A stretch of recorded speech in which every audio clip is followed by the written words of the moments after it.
Meu irmão, minha irmã, graça e paz, 40 dias de propósitos, você é bem-vindo à vida. Nós estamos no terceiro propósito de sua vida. Você foi criada para tornar-se semelhante a Jesus Cristo. Em Filipenses, no capítulo de número 2, o versículo de número 5 nos diz: tende em vós o mesmo sentimento que houve também em Cristo Jesus. Todos nós precisamos de descobrir o nosso objetivo maior, o nosso propósito. Muitas pessoas não possuem elan, não possuem aquela disposição para viver, porque não conseguiram ainda detectar, não conseguiram ainda apurar o significado de suas vidas. Você foi formado para tornar-se semelhante a Jesus Cristo. Em Romanos, no capítulo de número 8, o versículo de número 29 nos diz que desde o início Deus planejava criar os seres humanos semelhantes a si mesmo. Ele quer que você desenvolva o caráter dele. Isso inclui o seu modo de pensar, sua maneira de agir, o modo no qual você sente seus valores e seu caráter, que denominamos caráter moral. Em Efésios, no capítulo de número 4, o verso de número 15, a Bíblia nos fala: mas seguindo a verdade em amor, cresçamos em tudo naquele que é o cabeça, Cristo. Deus quer nos amadurecer e nos desenvolver. Esse processo não acontece da noite para o dia, e este processo é chamado de discipulado. Como Deus te ajuda e me ajuda, nos ajuda a crescer espiritualmente?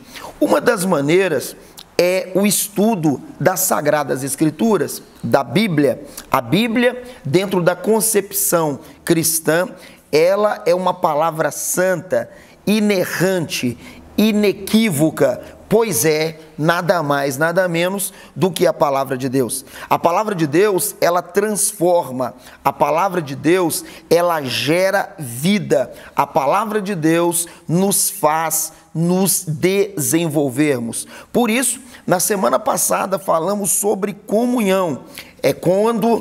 Comunhão é quando aprendemos uns com os outros, crescemos e nos desenvolvemos, sempre na dinâmica da igreja. Na dinâmica da igreja não é sozinho, isolado, mas nós somos igreja juntos somos melhores. Deus usa a Bíblia para fazer com que o seu povo cresça.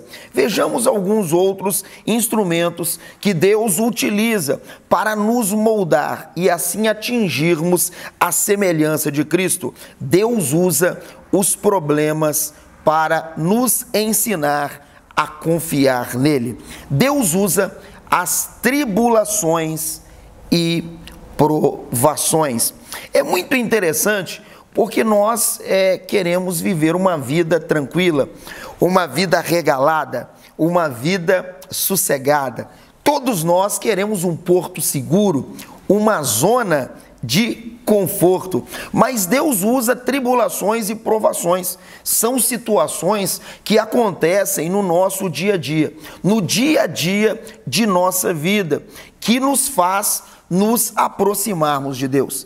Infelizmente, quando as coisas vão bem em nossa vida, nossa fé, ela não é exigida, nosso caráter não é desafiado. Deus quer nos moldar como aquele que faz o vaso, o oleiro que faz um vaso de barro encantador. Lá em Romanos, no capítulo de número 5, o versículo de número 3 e 4, fala sobre este processo de Deus nos moldando. Deus quer atingir de uma forma pontual e desenvolver o nosso caráter. Todo tipo de problema poderá acontecer e você pode até mesmo perguntar: Por que, Senhor? Por que isso está acontecendo comigo?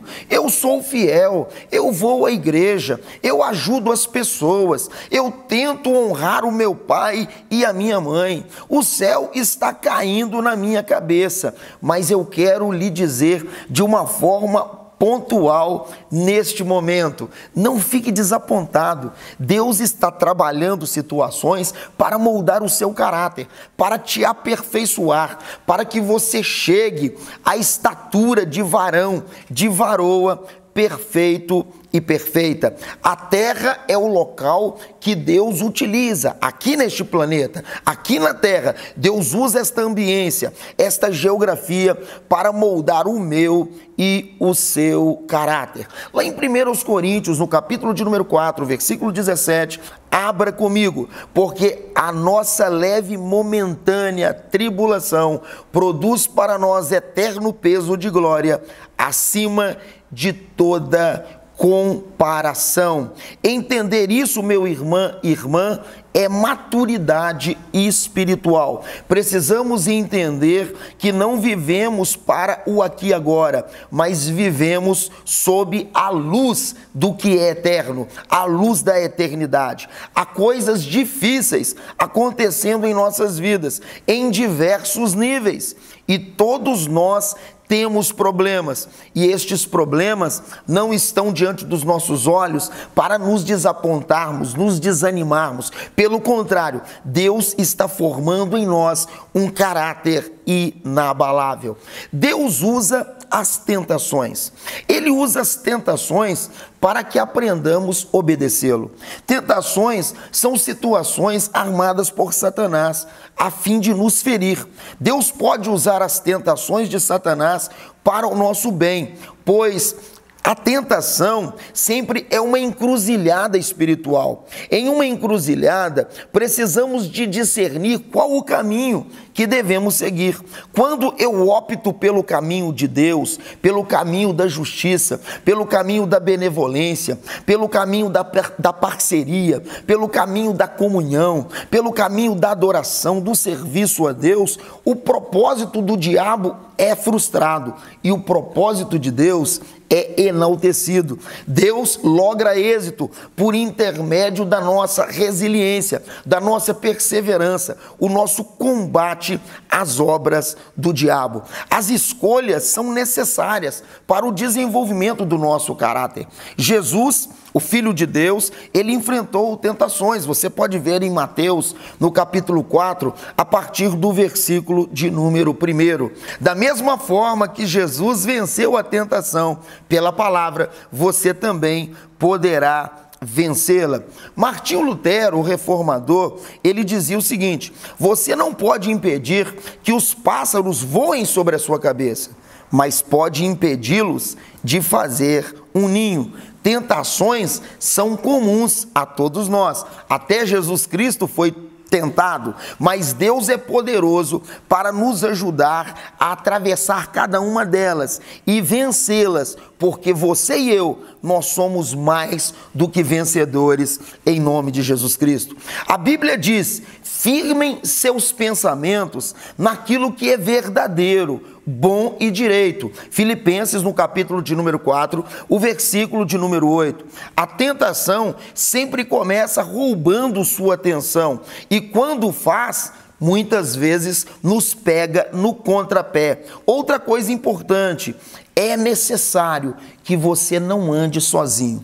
Por que você está nessa célula 40 dias de propósitos? Por que você não está estudando a Bíblia sozinho? É importante ler a Bíblia só, lá na sua casa, no seu quarto, não é isso? Na varanda, é importante na praça, né? Em um local tranquilo, no monte, mas você precisa de andar junto com alguém, porque nós somos igreja, e a igreja, ela cresce em comunhão, nós crescemos juntos. Consiga alguém para caminhar com você. Lá em Lucas 10, na missão dos 70, Deus, ele direciona os seus discípulos de 2 em 2, em casa. É muito importante você andar em comunidade. É muito importante você andar com alguém. Veja o que a Bíblia nos diz lá em Eclesiastes, no capítulo de número 4, os versos 9 e 10. Não enfrente sozinho a tentação, mas reconheça sempre que você precisa da palavra, que você precisa da igreja e que você precisa também de um companheiro de jugo. O melhor lugar para encontrar um amigo é compartilhar a vida, compartilhar a fé no interior de uma célula. Você está em uma célula, 40 dias de propósitos, você é muito bem-vindo e você vai crescer demais da conta. Deus usa as ofensas para ensinar você e eu a perdoarmos. Se as provações são situações designadas por Deus para nos aproximar dele, e as tentações são situações forjadas, designadas pelo diabo para te afastar de Deus, então as ofensas são situações que são designadas por outras pessoas, e muitas vezes estas situações, estas ofensas, elas nos ferem lá no recôndito profundo da alma,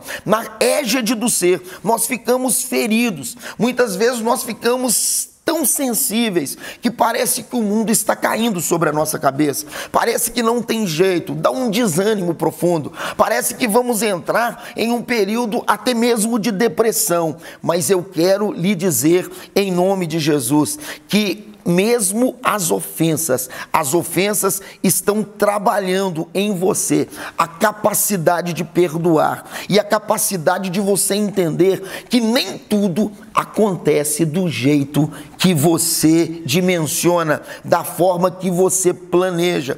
Você não foi forjado por Deus para ser um filho, uma filha mimado e mimada. Você precisa de crescer no relacionamento, e as ofensas, elas são momentos práticos para você entender que você precisa de perdoar e passar por cima dos desafios da vida. Isso vai muitas vezes incluir desentendimentos, críticas, julgamentos, machucados físicos, verbais, emocionais, até mesmo abusos. Isso é bom? Não é bom. São instrumentos malignos. E Deus não é autor do mal, mas ele não protegeu nem o seu próprio filho. Nós sabemos que Jesus passou pelo crivo do Gólgota, passou pelo crivo da cruz para ministrar vida, e ele suportou um enorme abuso das pessoas. Você pode ver em Mateus, no capítulo 27, de 39 a 44. E qual foi a reação de Jesus Cristo? Ele disse em Lucas 23, 34, aprenda com Jesus Cristo, ele é o autor e consumador da nossa fé. Ele diz, Pai, perdoa esta gente, eles não sabem o que está fazendo. Você pode ver também em 1 Pedro 2,23, nós temos, quando insultado, não revidava, quando sofria, não fazia ameaças, mas entregava-se àquele que julga com justiça. Jesus cedeu seus direitos, absolveu a dor, superou o sofrimento, respondeu o mal com o bem. Então, se você quer crescer espiritualmente e tornar-se semelhante a Jesus Cristo, terá que aprender e decidir fazendo o mesmo. E como fazemos isso? Como aprendemos a perdoar sem estar arguindo, questionando ou também ofendendo a outrem? Nós podemos superar estas situações se nós deixarmos Jesus Cristo trabalhar em nosso íntimo. Abra o seu coração neste momento.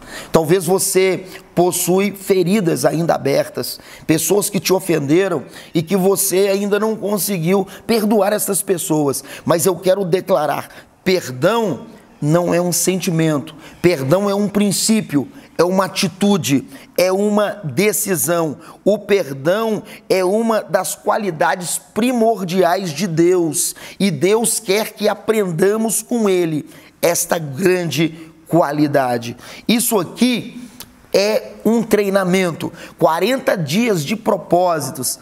Não é aguinha com açúcar, não é de forma nenhuma rapadura, né? Aquela rapadura docinha, maravilhosa, que você gosta tanto, ou aquele queijo, nós que somos mineiros, né? Aquele Romeu e Julieta, queijo com goiabada, 40 dias de propósito, não é nada disso. 40 dias de propósito é amadurecimento espiritual. Lembre-se, Deus perdoa. Deus nos perdoa todos os dias. Em Efésios, no capítulo 4, 32, nos diz: e perdoem uns aos outros, assim como Deus, por meio de Jesus Cristo, perdoou cada um de vocês. Outra dica é: Deus está no controle. Quando você for ofendido por alguém, Deus irá usar a situação não para o seu mal, mas para o seu bem. Ele é especialista em transformar maldição em bênção, em fazer oásis em meio ao deserto. Lembre-se da história de José no Egito. Gênesis 50, versículo 20. Ele manteve um espírito perdoador. Isso se chama maturidade espiritual. Concluindo, saiba, Deus usa problemas diversos para o seu crescimento espiritual. Ele usa situações difíceis do cotidiano para nos ensinar a confiar nele. A tentação serve para ensinar você e eu, para nos ensinar a viver em resiliência, perseverança, perseverando sempre, não naquilo que realmente nos agrada, mas perseverando, persistindo naquilo que é princípio. E nós precisamos de entender que perdoar é um princípio. Você e eu precisamos aprender a perdoar cada dia mais. Esse é o propósito de Deus para a sua vida, torná-lo parecido com Jesus Cristo. Isso nós chamamos de discipulado. Ó Deus querido, Deus amado, aquele que diz estar nele deve também andar como ele andou. Se nós dizemos que estamos na pessoa bendita de Jesus Cristo, nós precisamos de andar como Jesus andou. Que o Senhor nos ensine a crescermos no nosso caráter. Que o Senhor nos ensine a crescermos no nosso relacionamento uns com os outros. Que o Senhor nos ensine a perdoar. Eu declaro agora que toda mágoa, que todo ressentimento, o Senhor está retirando deste coração e desta mente. E o Senhor está colocando neste coração um coração perdoador. Eu abençoo em nome do Pai, do Filho e do Espírito Santo. Nós estamos em 40 dias de propósitos. Você é um discípulo de Jesus Cristo. Juntos, nós somos melhores.